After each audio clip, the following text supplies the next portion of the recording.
হ্যাঁ, মানে এটা শেয়ার না করে পারতেছি না। কালকে জানেন কী হয়েছে ওটা জন্য আপনার কিছু করার দরকার নেই, মানে এটার কথা শোনেন, আমি বলে রাখি যে নোয়াখালী মানুষ ওরা আসলে অন্য লেভেলের প্রায়। মানে আমি কালকে একটা পোলার সাথে কথা কইতেছিলাম নোয়াখালীর, মানে একে পড়াশোনা করছে একসাথে, তো বললাম যে বন্ধু কী অবস্থা, ফেসবুক অনেকদিন পরে মানে কথা হইতেছে, তো কেমন আছো? এই তো আলহামদুলিল্লাহ সব কিছু ভালো। তো আমরা আসলে মানে কথাবার্তা কইতেছিলাম যে দুনিয়াতে আসলে কী চলতেছে। আমেরিকার লগে মনে করেন যে ইরান যুদ্ধ লাগছে, আমগো দেশে মনে করেন যে খুবই সংকট তেলের বা গ্যাসের, হ্যাঁ, বা অন্য অন্য জিনিসের দাম টাম বাড়তেছে। আর মানুষ কী পরিমাণে শপিং করতে পারতেছে, এত টাকা কই পাইতেছে মানুষ, কে কিনে কি করতেছে, আর অনেকে আছে যে খাইতেই পারতেছে না, এই বিভিন্ন ধরনের কথাবার্তা।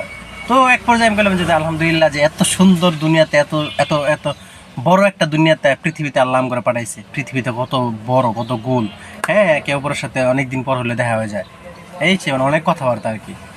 তা আমি লাস্টে বললাম যে ঠিক আছে বন্ধু, তাহলে তোমার কি মানে খেয়াল এই পৃথিবী সম্পর্কে? এই পৃথিবী তো অনেক বড়, অনেক সুন্দর।